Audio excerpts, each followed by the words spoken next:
Objection. Mr. President, in a few moments, we are going to vote on a resolution to end the president's illegal, disastrous war with Iran. We should pass this resolution. This is day 146 of a war that has no achievable objectives and no endgame. A war that has ruined American families as gas prices are back over $4 a gallon, unaffordable for many working-class Americans.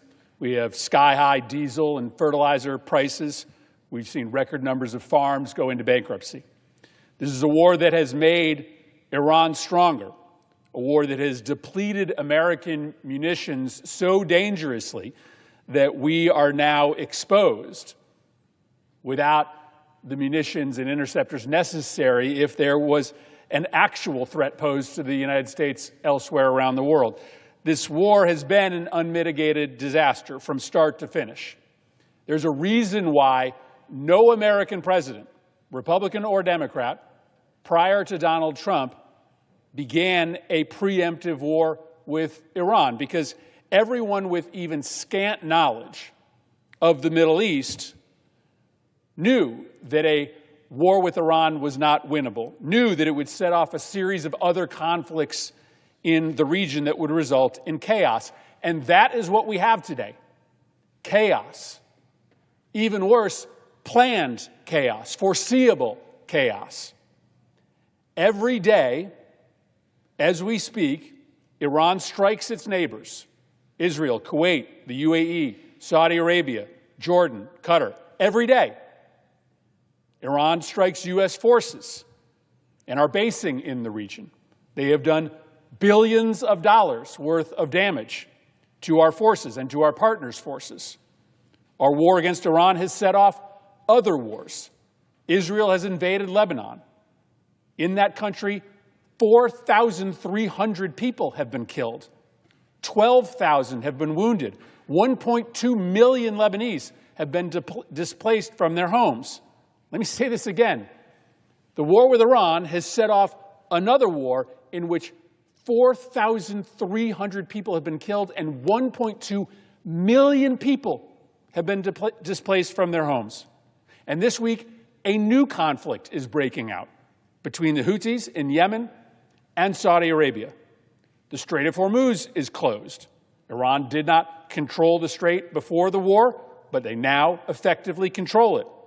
The Bab el-Mandeb Strait, connecting the Red Sea to global waterways, now appears also closed. And the Houthis, again, another Iranian ally, have started to attack ships there. There are 17 Americans who have died. There are hundreds others who have been wounded. Almost 2,000 Iranian civilians have died, including 250 children. The U.S. has depleted our munitions and interceptor stores to dangerous levels. Over decades, we carefully, methodically built up a stockpile of long-range stealth missiles, mostly in preparation for a possible future conflict with China.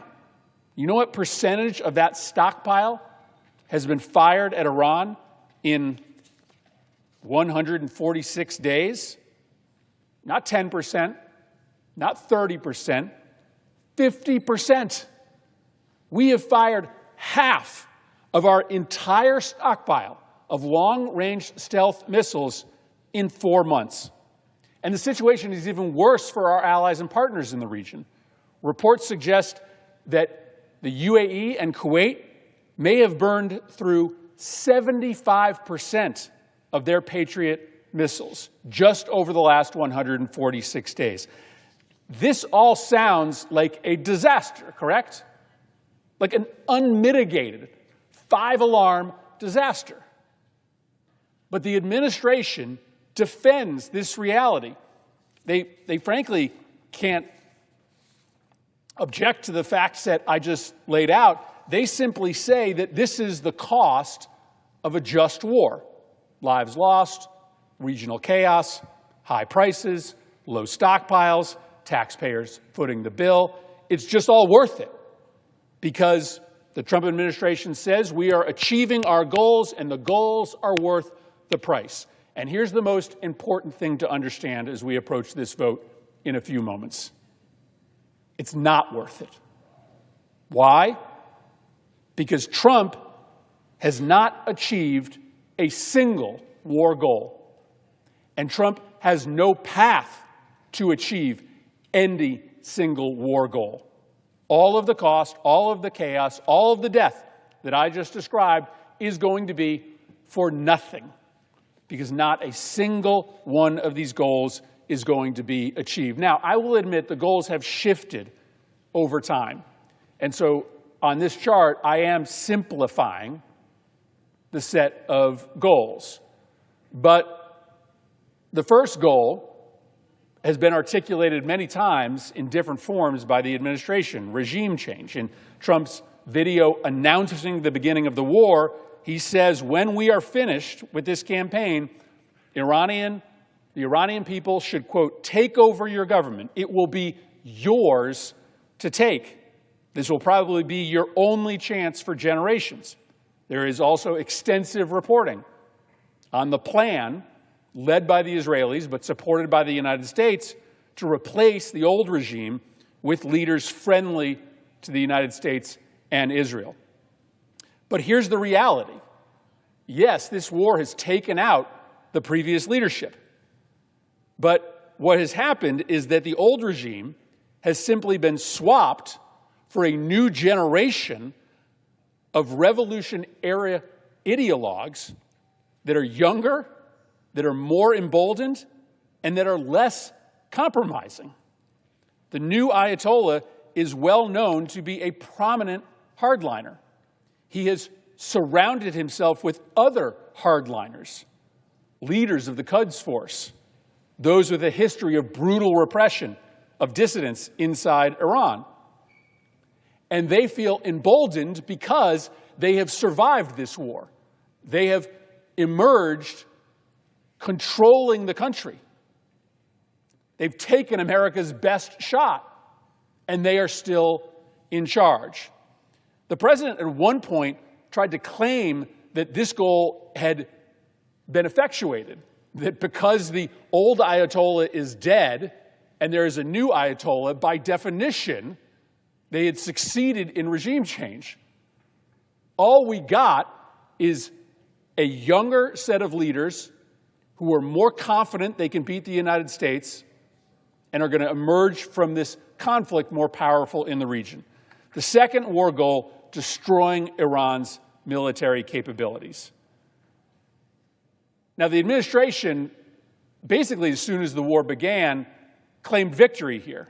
On day 14 of this conflict, nearly 5 months ago, the Secretary of Defense said that Iran's military had been destroyed and made combat ineffective. 26 days into the conflict, Vice President Vance declared the Iranian conventional military is effectively destroyed. But with our own eyes, every single day, we can see that that is a lie. As missiles are being fired at our troops and our partners in the region, as wars break out anew each week. According to public reporting in the New York Times and Washington Post, U.S. intelligence suggests that Iran has retained as much as 70% of its pre-war missile stock and 70% of its mobile missile launchers. $100 billion spent, 140 days of war, and we have dented their missile capacity. Along the Strait of Hormuz, where the missiles probably matter the most, a new U.S. intelligence estimate, again, this is open source reporting, says that of the 33 sites, only 3 sites are fully destroyed or inaccessible. 30 missile sites along the Strait of Hormuz are still operational. Military intelligence agencies have also reported that Iran has regained access to 90% of the underground missile storage that we have hit. Iran still has their missiles. They still have their drones. They are rebuilding capacity. We have utterly failed at destroying Iran's military capabilities, and there is no path to success in this war aim. Finally, the third goal, eliminate Iran's nuclear program and ensure that they can never acquire a nuclear weapon. This is, of course, a goal that has been shared by Republicans and Democrats. And as Trump has said, this is the only thing that matters. Secretary Hegseth reiterated several times at the hearing yesterday that the primary objective of the war is now to make sure that Iran doesn't have a nuclear weapon. But let's just be clear about the facts. According to the IAEA, Iran still has a stockpile of about 970 pounds of highly enriched uranium. That stockpile still exists in the country. Reports suggest that they have moved their highly advanced centrifuges to a place called Pickaxe Mountain and buried them so deep that no airstrike can impact them. And most importantly, because Donald Trump pulled out of the previous nuclear agreement, which had frozen Iran's nuclear research program, Iran has gained the knowledge to enrich uranium up to 60%, which everybody knows is effectively weapons grade. And there's no military strike that can erase that fact. This is a reality that Donald Trump created. Now, Trump's theory is that this military campaign is going to push Iran to the negotiating table, and the result will be a deal, a nuclear deal, that's better than the one that Iran signed. But this is fantasy. There is no world in which Iran, after this war, agrees to more than they agreed to in the JCPOA. And you just can't avoid the facts here. The primary reason is that we will have less leverage in these negotiations than the Obama administration had. Why is that? One, this regime is harder line, less willing to negotiate and compromise than the administration Obama was negotiating with. Second, there is no fear of U.S. airstrikes. That was always a sword of Damocles hovering over the negotiations during the Obama administration. Now Iran knows that they can survive, the regime can survive America's best shot. Our military leverage is just much weaker. And our primary leverage that we had during the Obama administration, the removal of oil sanctions, will not be available to us in these negotiations because we have already demonstrated that those sanctions will be released just to get Iran to reopen the strait. So we won't have the military leverage. We won't have the oil sanctions leverage. We'll be dealing with a regime that is harder line than the one we were dealing with prior. There is no world in which, at the end of this conflict, we are getting a better nuclear agreement than the one that Trump left. Billions of dollars wasted, 18 Americans dead, thousands of civilians and children in the Middle East killed, our military stockpiles dangerously depleted, new wars in the region breaking out by the week, the Strait of Hormuz and possibly the Red Sea now closed, controlled by our enemies, gas prices skyrocketing, the global economy melting down. All of this for what? Nothing. Not a single war objective achieved, not a viable path to achieve any of them in the coming months. This war was a mistake from the start. Everyone except for Donald Trump knew it would be a disaster. It is a disaster, and we have a chance today to vote to end it.